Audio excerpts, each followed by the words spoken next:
Hello दोस्तों, मेरा नाम है प्रियंका ठाकुर और आज मैं आपको कहानी सुनाने जा रही हूँ जो कि मोहब्बत पे लिखी है। मोहब्बत जो ना मुकम्मल है ना अधूरी है।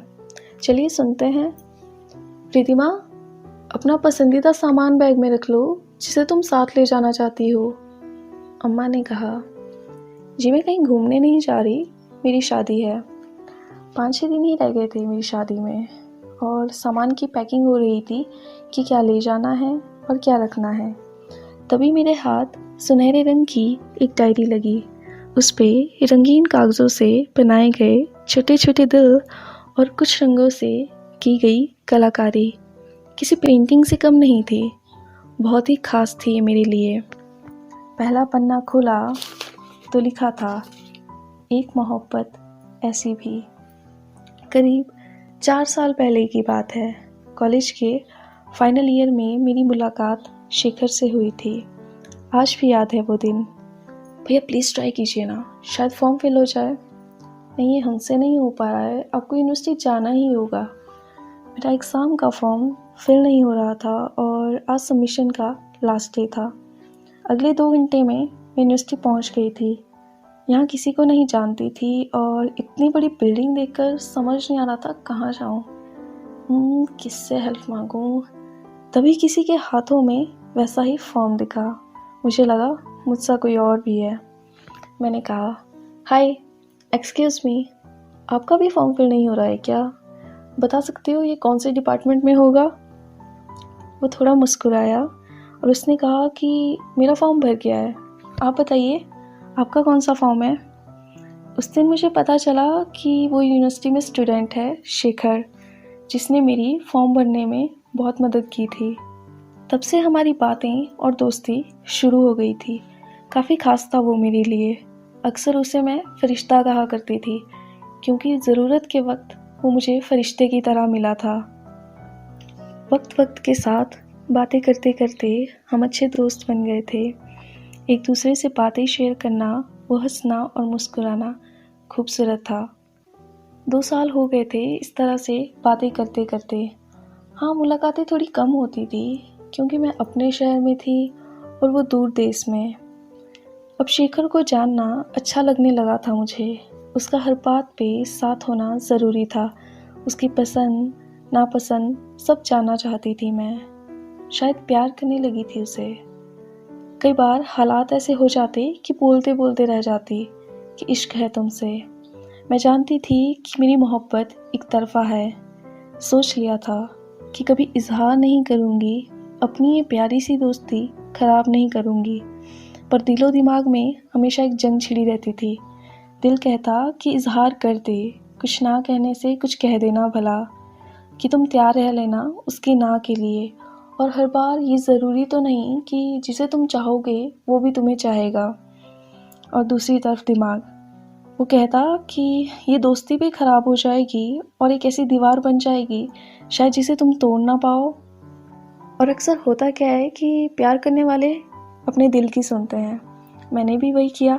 दिमाग को ये कहकर चुप करा दिया कि प्रॉमिस ले लूँगी कि दोस्ती नहीं तोड़ोगे, कुछ बताना है तुम्हें। और फिर एक दिन वादा ले ही लिया उससे।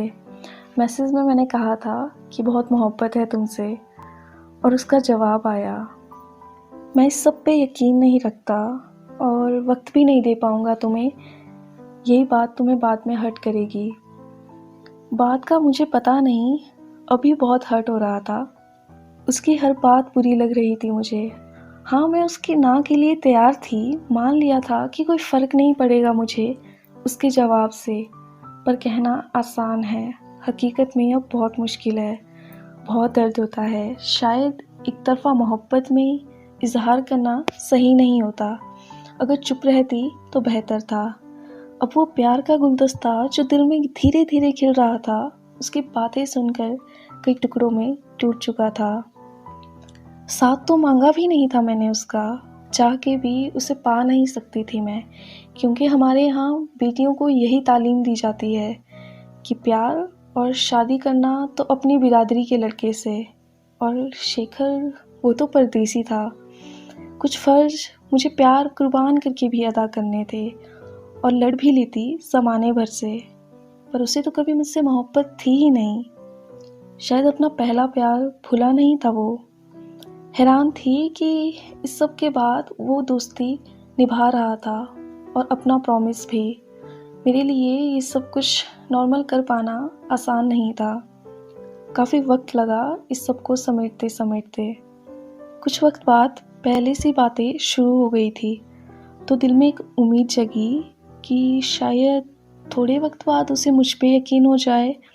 इस दिलासे से और उस उम्मीद के इंतज़ार में मैं उस टूटे प्यार के गुलदस्ते को फिर से जोड़ने लगी थी।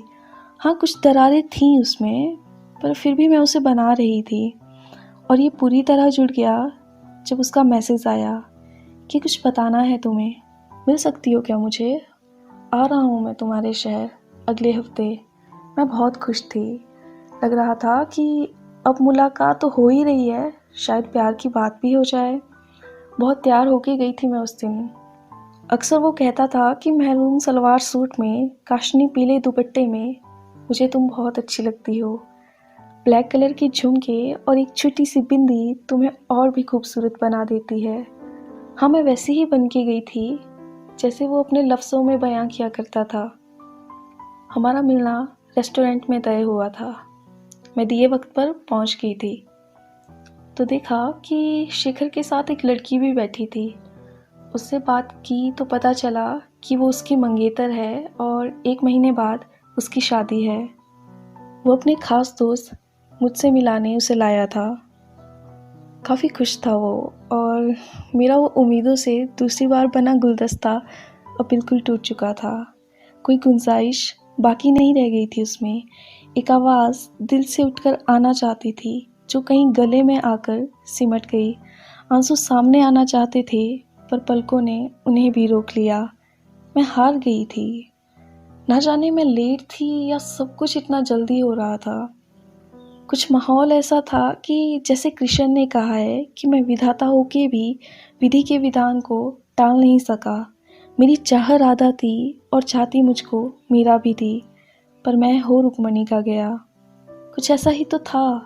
मेरी चाह वो था, उसे किसी और की चाहत थी और उसे पा कोई और ही रहा था। अपना टूटा दिल लिए उन्हें छोड़कर आ गई थी मैं। अक्सर उसकी याद में एक गाना गाया करती थी, और आज वापस आते हुए बस की खिड़की से सर टिकाकर आज मैं वही गीत गुनगुना रही थी। मैनू छेती छेती मिल ढूलना, मैं ता ठीक नहीं आ तेरे बिन। मैनू छेती छेती मिल ढूलना, मैं ता ठीक नहीं आ तेरे बिन। काश वो सुन लेता, काश इन शब्दों के पीछे को दर्द को समझ लेता। ज़रूरत थी मुझे उसकी, प्यार जताना था उससे, पर वो कभी समझ ही नहीं सका। जैसे तैसे घर पहुंची, खुद को संभाला, बहते आंसुओं को पोंछा और उसे मैसेज किया, तुम दोनों खुश रहना, और रहना भी चाहिए तुम दोनों को। मोहब्बत बहुत है तुमसे और हमेशा रहेगी। हो सके, अगर हो सके तो हो जाना मेरे किसी एक जन्म में। यहीं थम गई थी कहानी। डायरी का आखिरी पन्ना था ये। आगे कभी कुछ लिखा ही नहीं। आंखें छलछला उठी थी मेरी और आंसू गिरकर हथेली पर आ गए थे, जिनमें अब किसी और के नाम की मेहंदी लगने वाली थी।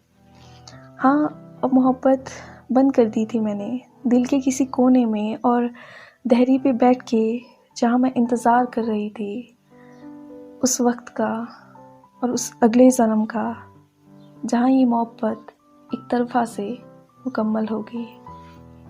बस इतनी सी थी ये कहानी। Thank you.